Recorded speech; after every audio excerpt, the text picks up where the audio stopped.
ጤና ይስጥልኝ እንዴት ዋላችሁ?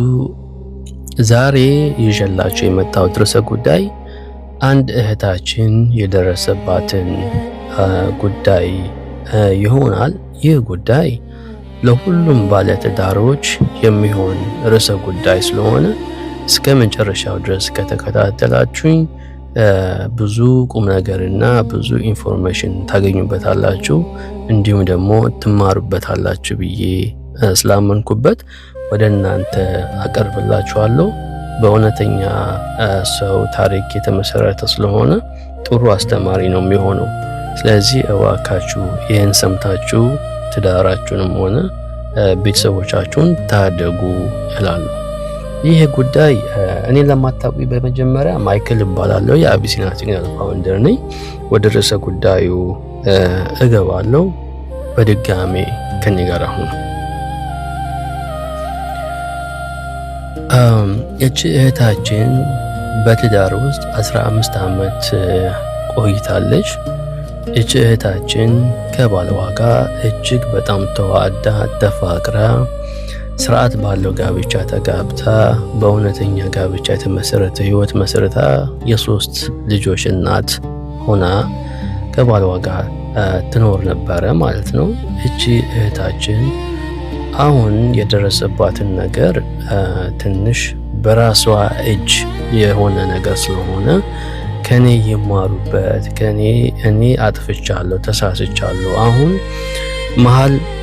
መሀል ቦታ ላይ ነው የቀረቡትና እባካችሁ ከኔ ጋር ይማሩ በሚል ሁኔታ እንዲሁ የሚዲያ ሰው አይደለችም፣ ግን ያው እኛ እንድናወራው ስለጋበዘችን እኛ ወደ እናንተ ልናስተላልፈው ወደናል ማለት ነው።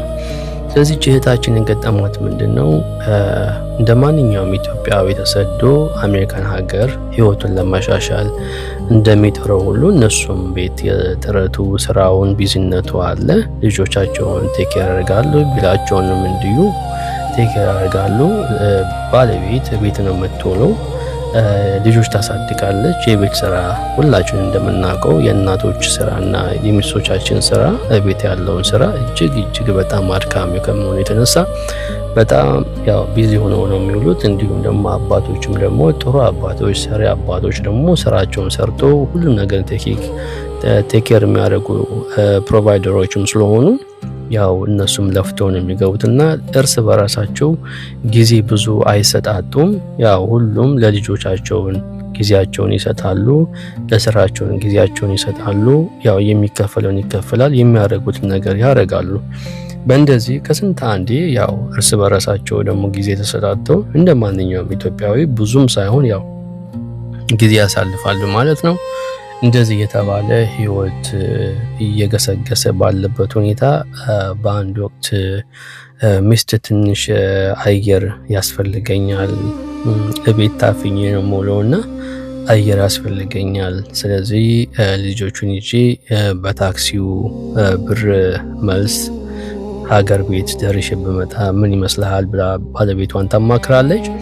ባለቤቷን በደስታ እንግዲህ አብረን እንዳንሄድ ይሄ ስራችን ማንም ሰው ስለሌለው መስተጓጎል የለበትም፣ ስለዚህ ወይም በሚቀጥለው እንሄዳለን፣ አሁን እናንተ ደርሳችሁ ነው ይላል፣ ይፈቅዳል። ባለቤት ከነ ልጆቿ ጋር ደርሳ ትሄዳለች። ከሄደች በኋላ እቺ ባለቤት ከልጆቿ ጋር ተዝናንታ ምን ብላ አሳልፋ በሰላም ትመጣለች። የተመለሰች ሰዓት አሁንም ደስተኛ ሆነው አመቱን ያልፋሉ አብረው። ከዛ ሁለተኛ አመት ይመጣል። በዚህ ሰዓት ሚስትየው አሁንም መሄድ ፈልጋለሁ፣ የታክሲ ብር ከመጣው በኋላ መሄድ ፈልጋለሁ አለች። አይ እንደዚህማ እንዴት ይሆናል? አምና ሄዳችኋል፣ እዚሁ ደግሞ አንድ ሳምንት ከኔ ጋር እዚሁ ብሬክ ወስደን ተዝናንተንም ቢሆን ያው ወደ ስራችን እንገባለን ይላል ባል።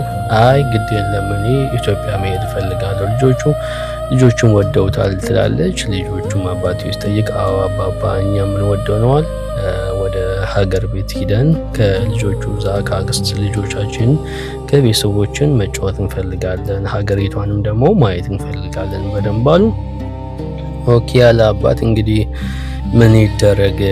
አሁን ምንድነው ታዲያ ማድረግ ያለብን? እኔም መጎብኘት ቤተሰቦቼንም የእናንተን ቤተሰቦችንም አብረን ማየት አለብን ይባላል። ኦኬ ተባብሎ ሲኖር ከዚህ ባለቤት እንዳጋጣሚ ሆኖ ያው ስራው ይከብደውና ነገሮቹን እዳዎቹ ስለበዙ አይ አሁንም እንግዲህ ብሩ አይበቃንም፣ እናንተ ሂዱ፣ እኔ በቃ የለፈኝ እዚህ ያለውን ቴክር ላድርግ ይላቸዋል። በቃ በአሁኑ 2 ወር ነው የምንቆየው ይሉታል። ኦኬ ችግር የለውም ቆይታችሁ እንትን በሉ ይላቸዋል። አሁንም ያንን የታክሲ መልስ ብር ይዘው ይሄዳሉ፣ ይዝናናሉ፣ ምን ይላሉ። ልጆቹንም ያው እንደፈለጉት እንደፈቀዱት ያደርጋሉ። በዚህ ሰዓት ባለቤትየው ሚስት ብር ትፈልግና ያልቀና ባልዋን ደውላ ትጠይቋለች። ባልዋን ደግሞ ያለውን ነገር ይልካል። ሲሄድ ባንክ ስትገባ ባንክ ውስጥ መልካም የሆነ ሰው ስራውን የሚያዘውን ፕሮቶኮሉን ፈገግታ በመቀበል ይቀበላታል። እሷ ደግሞ ያው ደስ ብሏት ልጁን ፈገግታ ጥሩ ነው በማለት ትተዋወቃለች።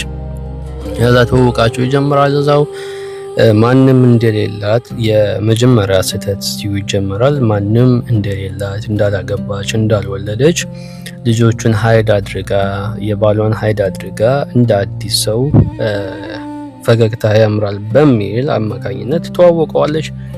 በዚህ ሰዓት በሰራተኛውም ይተዋወቃታል። ከየት ነው? ከእንደዚህ ነውና ለመዝናናት ነው የመጣው ትለዋለች። ተብሎ ስልክ ያው እንግዲህ ቀያየሩና ቦታ ሳይሻሉ በማለት ስራቸውን ህይወታቸውን ያው እንደ አዲስ ፍቅረኛ ማቾች ማድረግ ያለባቸውን ወሬያቸውን ይቀጥላሉ፣ ይግባባሉ፣ ይስማማሉ። ያቺ የቀረቻቸውን 3 ሳምንት ህይወታቸውን ይመራሉ ማለት ነው። በዚህ አጋጣሚ ያው ተጫውቶ ምን ብለው ደስ ብሏቸው ይሸኛኛሉ። ያው እንግዲህ እሷ ስትመጣ እሱን ሳትነግረው ነው የመጣችው። ልጆቿን ይዛ መጣች። ስልኳን አጠፋችበት። ሁሉም ነገር አድርጋ መጣች። ወደዚህ ሀገር መጣች። ህይወቷ ቀጠለ። ባልን በደስታ ልጆቹ ተቀበለ። ህይወት ቀጠለ። በዚህ መካከል ላይ ሚስትየው እርግዝና ይታይባታል። ታረግዛለች። ከዛ ያው እንግዲህ እሰየው 4ኛ ልጅ ሰጠን ብለው ደስ የሚል ዜና አበስረው ይቀጥላል ህይወታቸው። ልጁ ይወለዳል። ልጁ 2 ዓመት ከ5 ወር ከ6 ወር ሆኖታል። በእርግጥ እዚህ ጋር በደንብ አልሰማኋትም ኤግዛክትሊ ልጁ ግን 2 ዓመት እንዳለፈው ተናግራለች። ስለዚህ ይሄ ልጅ ድንገት መሀል ላይ ይታመማል። ሲታመም አባት ከስራ ቀርቶ ነበረ፣ ዴይ ኦፍ ነበረና ልጁን ይዞ ወደ ሆስፒታል ይሄዳል። ሚስትየው ትምህርት ሌሎች ልታመጣ ትሄዳለች። በዛ ተወራርጦ ድንገተኛ ስለነበረ ኢመርጀንሲ ይገባል።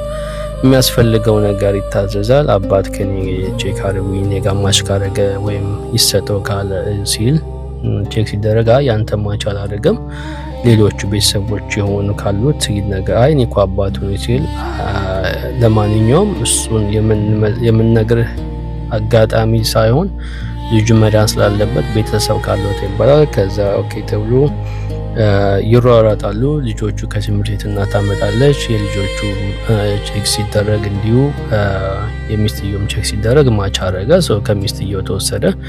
ልጁ ዳነ። ያው የሚሆነው ነገር አድርገው ወደ ቤታቸው ይመለሳሉ። ከዛ አባት በዚህ ሰዓት ይጠራጠራል። ምክንያቱ ልጁም ከተወለደ በኋላ መልኩም የነሱን አይመስልም ነበረ። እንዲሁ ሰው ማስተያየት ሲሰጠው ዘሪ ቆጥር የለ ወደ ኋላ ወይም በባለቤቴ ዘመዶች ጋር ሄዶ ይሆናል በሚል ተቀብሎት ነበር የቆየው። ያን ነገር ያው እስከ መጨረሻው ድረስ ትንሽ ልቡ ላይ ነበረ። ይሄ ነገር ደግሞ ሲገጥም እንደ ሁለተኛ ተጠራጠረና በዚህ መካከል ላይ እንግዲህ ልጁ እንደዚሁ ዴይ ኦፍ በሆነበት ሰዓት ላይ አንድ ቀን እና በዚህ ሰዓት የባለቤቱ ጸባይ ከጊዜ ጊዜ ከእርግዝና ጀምሮ እየተቀየረ ሲመጣ ያው ሆርሞን ነው በማለት እንደ ሁሌም እየተንከባከባት ነበር ያሳልፈው። ነገር ግን በዚህኛው እርግዝና የተለየ ባህሪ እንደነበራት ነው እሱም የተናገረው። ስለዚህ ያው እንደምንም ብሎ ያን ነገር ማሳልፎ በትንሹም በትልቁም ለምትቆጣው በትልቁም ያልሆነ እሱ ደግሞ ሰላም ያለው ባል ነው። ያው ሁሉም ነገር አንደርስታንድ እያደረገ ነበር የሄደው። ግን ይሄ ነገር ሁሉ ካወቀ በኋላ አንድ ቀን ያው ትዝ ሲለው ይሄ ነገር የሆነበት ምክንያት አልገባኝም፣ እንደዚህም የተባልኩበት ሳለ አልገባኝም ይልና ልጁን አንጠልጥሎ ወደ ዲኤንኤ እሷ ሳትኖር ይዞት ይሄዳል። ዲኤንኤ ቼክ ሲደረግ 100% የሱ እንዳልሆነ ይነገሯል። በዚህ የተደናገጠው አባት ልጁን ተመልሶ ይመጣና ሚስትየው ይጠይቃታል። ሚስትየው አረ ምንም እንደዚህ ማሽኖ ሊሆን ይችላል የተሳሳተው፣ ያው አንዳንዴ እንዲህ እኮ ይሳሳታል ትለዋለች። አይ ነው ብለሽ ነው? አዎ ግድ የለሽም ይላታል። አይ አይደለም እንዲህ ነው ይባባላሉ። በዚህ ሰዓት አባት ያልተመቸው ነገር የእሷን ብስጭትና ጩኸት አልቻለውም በጊዜው። ምክንያቱ እንዴት እንደዚህ ታደርጋለህ የሚጠይቃት ሳይሆን የምትመልስለት አንተ እንዴት ልጁን አንጠልጥል ይዘህ ትሄዳለህ? ምን ያህል ብትጠረጥረኝ ነው? ምን ያህል እንደዚህ ብታይ ነው ትለዋለች። በዚህ አማካኝነት ድጋሚ ጸቡ ይነሳል። ብዙ ነገር እደውልብሃለሁ እስከ ማለት ድረስ ደርሳለች። ከዚህ ሰዓት እሱ ያው ራሱን ያሰጋውና ድጋሚ አይ እንደዛ ከሆነ እኔ አላመንኩበትም ድጋሚ ማየት አለብኝ ይላታል። ከዛ ድጋሚ ተያይዞ ይሄዳሉ። በመጨረሻው ድረስ ያው አምና ወደ ዲኤንኤ ሲሄድ አሁንም የሱ እንዳልሆነ እሷም አወቀች። ያው እሷ ከዚህ በፊት ኢትዮጵያ ሄዳ የተሳሳተችው እንደሆነ ትዝ አላት። በዚሁ አጋጣሚ ያው እንግዲህ ታውቅም ነበር እንደሆነ አላውቅም። ያው እሷ እንዳለችው እንግዲህ የሷን በዚህ ሰዓት ባል ፍቺ ይጠይቃል። ፍቺ ሲጠይቅ ሚስትየው ኖ አይሆንም፣ አንተ እኮ ማለት የኔ የፍቅረኛ አይነ ብዙ ነገር አይነ ህይወቴን ያስተካክልክልኝ ነህ፣ አንተ የልጆች አባት መልካም ባሌ ነህ እና እኔን ያጠፋሁት ይቅር በለኝ ትለዋለች። አይ አባት ደግሞ እውነት እኔ በድዬሽ አላቅም፣ ታማኝ በዚህም ጠርጥሬሽ አላቅም፣ አምኜሽ ነበረ፣ ግን አንቺ ያው ተሳስተሽ የሚሆን ምንም ይሆን ያይ ነገር ተደርጓል እና ከአንቺ ጋር ህይወቴ አላየውም፣ እምነቴ ወርዷል ይላታል። በዚህ ሰዓት ኖ ይባላል። ያው ዞሮ ባለቤቷ መኖር ስላልፈለገ ከእሷ ጋር ይለያያል። እሷ ደግሞ ተናዳ ወደ ኢትዮጵያ ትመለሳለች። ኢትዮጵያ በደረሰችበት ሰዓት ላይ ልጁን አባቱን ለመውሰድ ከዚህ ተፋታ ትሄዳለች። እዛ ያለውን ባለቤት ደግሞ ያው እንዴ ሰላም በሰላም መጣሽ ወይ? ምንድነው እንደዚህ የጠፋሽ የዘጋሽኝ? እንደሄድሽ አካባቢ እኮ ስደውል እንዲሁ ደግሞ እዚህ ኢትዮጵያ ውስጥ ይዘሽ የነበረው ስልክ ላይ ብደውል አይሰራም ሄዳለች አሉኝ። እዚህ አንቺ ጋር ደግሞ አድራሻቸው አንቺ አልሰጠሽኝም። ያው እነሱ ሲሰጡኝ መልሼ ብደውል በዛውም ላገኝሽ አልቻልኩም እና ከዛ በኋላ ረጅም ጊዜ ሆነው እና እኔ ይቅር በይኝ ትዳር ጀመርኩኝ ከተጋባው እንደውም 6 ወሬ ነው ብሎ ሚስቱን አዲሱ ሚስቱን ያስተዋውቃታል። ቤት ውስጥ ነበረች። እንግዲህ ይቅርታ ጉር ሰዓት ላይ ነው የመጣሁት መሰለኝ። ያው እንግዲህ አፈላልጌ የነበረ ስልክን ያገኘሁት አንተ ስልክ ያው አልቀየረም ይሆናል አይደል ነው ግን እንደዛ አለችውና ከዛ በኋላ ይሄ ሰውዬ ልጅ ይሄ አንተ ነው እንደዚህ በተፈጠረው ስህተት ይሄንን ልጅ አፍርተናል ትለዋለች። በዚህ ሰዓት እንዴ ምንድነው ጉዱ ምናምን ይላታል። ያቺኛዋ ደግሞ አዲሷ አንተ ገና ከማግባትህ እንደዚህ አይነት ነገር ምንድነው? ይሄማ መሆን የለበትም አንተ የደበቀኝ ነገር አለ ትለውና እዛም ጫጫታ ያው እንትን ይፈጠራል። እዛም ተከሱ ተነስታ ወጣ ትሄዳለች። አዲሷ ሙሽራም ይሄንንም ደግሞ ይደነግጣል። ህይወቱ ያው ይበላሻል ማለት ነው ባጭሩ። ስለዚህ የዚህቺ ሴትዮዋ ስራ እዛም ያለው ትዳር አፈረስኩ አለች፣ እዚህም ያለው የራሷን ህይወት አፈረሰች። ልጆቹም ተበተኑ። እሷንም አሁን ህመም ላይ ትገኛለች። በዚህ ቁጭት፣ በዚህ ንዴት፣ በዚህ ስህተት ትገኛለች እና እባካችሁ ከኔ ተማሩ እያለች ነው። እና ያው እንግዲህ እሷ ባለቤቷ መታበትና ገደል ስለነበረ ነገር ግን ያው አቅሙም ጉልበቱም ስለሌላት እኛ በሚዲያችን እንድናቀርብላችሁ ብለን ነው። እንግዲህ ይሄ ለባለትዳሮች የሚሆን እንዲሆን ስለፈለገች እባካችሁ ኢትዮጵያን ብትሄዱ ከኢትዮጵያም እዚህም ብትመጡ ትዳር ያላችሁ ሰዎች ህይወታችሁ እንደው የተስተካከለ ሰዎች በግልጽ አውርታችሁ እርስ በራሳችሁን እዛ ተዋዳችሁ ይሁን እንጂ አንታየም ወይም ደግሞ እንደዚህ አይነት ነገር አንገኝም እያላችሁ ባትሳሳቱ ጥሩ ነው። ምክንያቱም ሰው ባያያችሁ ሚስታችሁ ባላችሁን ባያያችሁ እግዚአብሔር ስለሚያያችሁ እግዚአብሔር ደግሞ ሳይቀጣችሁ ወደ ላይ እንደማይወስዳችሁ ማወቅ ይኖርባችኋል እንላለን። ይህ መልእክት እንግዲህ ያስፈልገዋል ለምትሉ ሰው በሙሉ ሼር በማድረግ እና እንዲሁም ደግሞ በኮሜንትና ሰብስክራይብን አይለያችሁ። አብራችሁ ስለነበራችሁ እያመሰገንኩኝ ተማሩበት ነው የምለው። ጤና ይስጥልኝ ባላችሁበት።